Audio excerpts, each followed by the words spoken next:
Vou te fazer uma pergunta.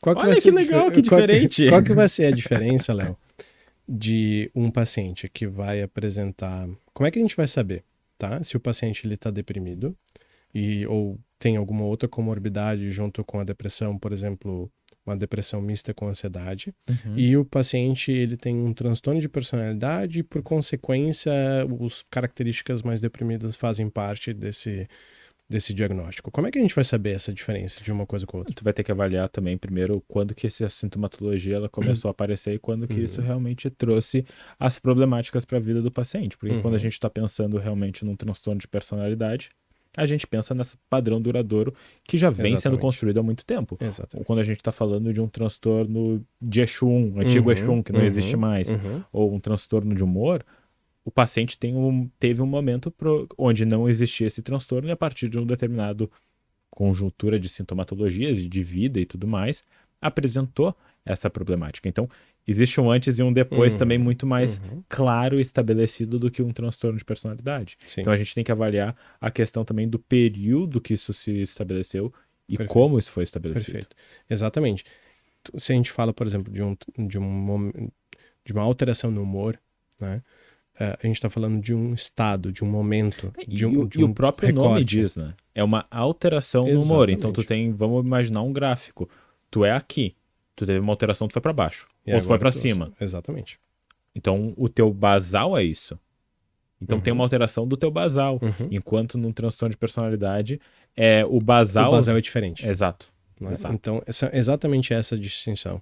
Então a gente precisa entender, por isso que é tão importante saber como esse paciente é, né? Como é a história dele. Para a gente saber se ele está muito mais direcionado para um diagnóstico que fala sobre transtornos de humor, ou tem alguma alteração de humor mais pontual, ou se a gente está falando sobre um transtorno de personalidade que tem uma alteração basal já.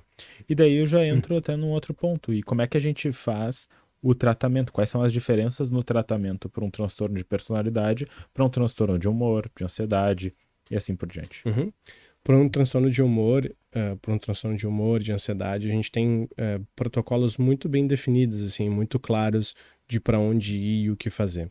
Então, claro que os protocolos eles são sempre buscas de pesquisa por tentar estabelecer um passo a passo que realmente funcione.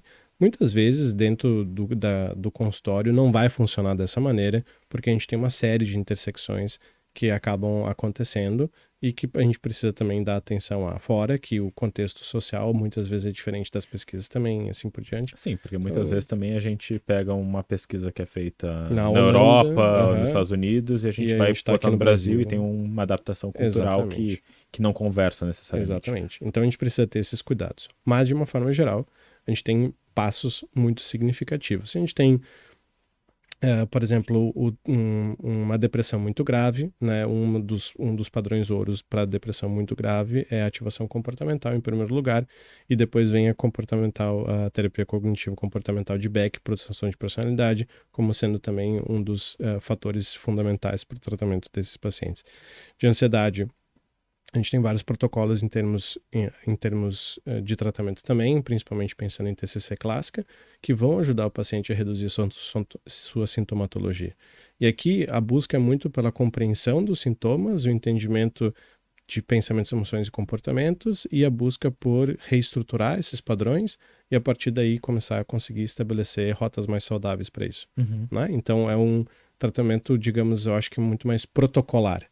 E a gente, querendo ou não, o paciente ele também sai de um lugar diferente. Sim. Ele sai de um lugar onde...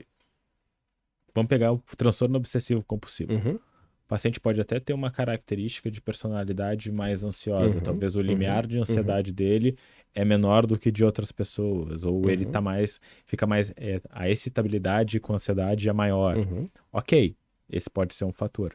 Mas uma coisa que é importante é que o transtorno obsessivo-compulsivo, ele se estabeleceu em um determinado momento. Ele sabe o que é não ter o transtorno. Sim. Não é? Da mesma forma, tu já falou isso aqui no teu podcast, mas tu teve uma época onde tu teve fobia de cachorros. Perfeito. Né? E tu sabia como era não ter. Sim. Né? Assim como tu passou a saber como não ter, tanto que a Nina tá aí. Nina está entre nós. Mas durante esse período em que foi muito ruim conviver com cachorros e o receio, o medo, a apreensão, foi difícil para ti, provavelmente, conseguir lidar com isso de uma maneira mais saudável. Aprender a conseguir voltar, né, para aquilo que existia antes, ou para algo parecido com aquilo que era antes, é muito importante. E esse é o caminho que a gente precisa fazer com os nossos pacientes. É como se a gente falasse sobre o conceito da física de... o conceito da física, me fugiu o nome. Quando a mola, a gente aperta a mola e ela volta, né, ela volta para o mesmo estado.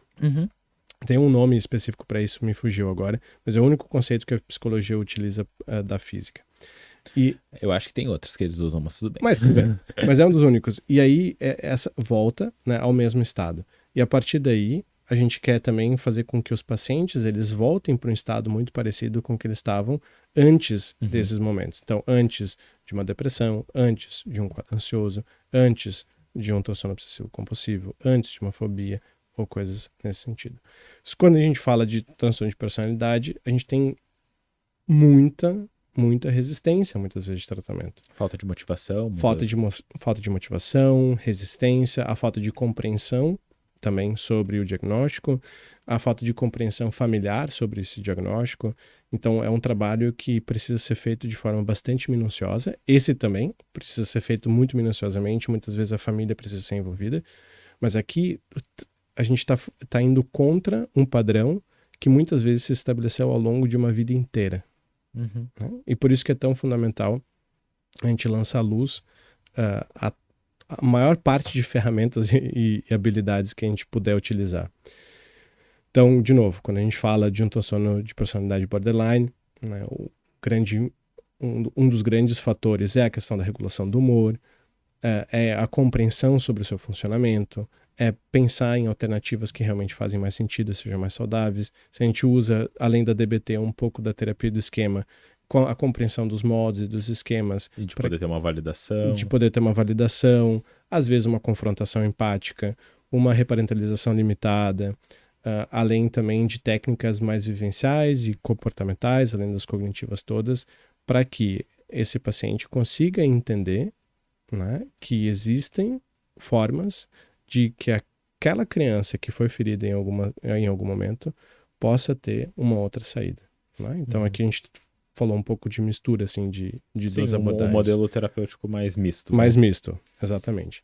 Então esses seriam, por exemplo, um exemplo de tratamento para transtorno de personalidade, mais especificamente para borderline. Tem muitas nuances, né? Mas assim, de forma geral. Exato, e a gente vai ter toda a nuance de cada paciente, de cada transtorno, de cada tratamento e modelo de tratamento, mas o que é fundamental a gente entender que a gente está falando realmente de padrões que são muito bem estabelecidos desse paciente, que apresentam um grau de disfuncionabilidade importante nos contextos que ele ou ela está inserido. Sim. Então é fundamental a gente entender isso, porque a gente vai estar querendo trabalhar muito com essas questões. Sim. E dentro dos próprios transtornos de personalidade, a gente vai ter uma variabilidade de sintomatologia e de resposta muito grande, o que faz com que os clínicos necessitam realmente de uma avaliação muito compreensiva, deliberada e consciente para poder tomar a decisão, as melhores decisões, onde vão aumentar a probabilidade de acerto com os pacientes. Uma outra característica diferente, né? Por exemplo, aqui a gente fala muito mais dependendo do grau de prejuízo, né? Mas a gente fala de um tratamento que dura muito menos tempo. Né? É muito mais diretivo, com menos tempo até a gente ter uma eficácia que realmente seja considerada saudável. Ele acaba sendo mais eficiente. Eficiente. De certa forma, sim, ele acaba sendo mais eficiente. Mas enquanto aqui a gente fala, em alguns casos, né, de tratamentos de 8 meses, 10 meses, 1 ano, aqui a gente fala de anos de trabalho. Porque a gente realmente precisa, entre aspas, quebrar essa barreira de repetição desse padrão e começar a incutir um outro. Até porque a gente também está falando de uma reorganização de reforçadores muito importantes na vida do indivíduo. Sim. Então, querendo ou não, é uma mudança de raciocínio e uma mudança comportamental Sim, muito difícil sim. de fazer, porque ela está muito arraigada também em aspectos emocionais. Sim. De novo, muitas vezes o padrão emocional ele está relacionado realmente a essa questão de memórias emocionais que não são de fácil acesso quando a gente está falando de outros transtornos. Exatamente. E uma outra coisa, né, Léo? Tu falou antes sobre a importância da gente saber desses detalhes, assim, porque eu vi recentemente, por isso que isso me veio à tona agora, mas quando a gente fala dos pacientes borderline, muitas vezes as pessoas não entendem que existem algumas diferenças, mesmo que sutis, dentro do trabalho com pacientes homens e aqueles pacientes da população feminina, né?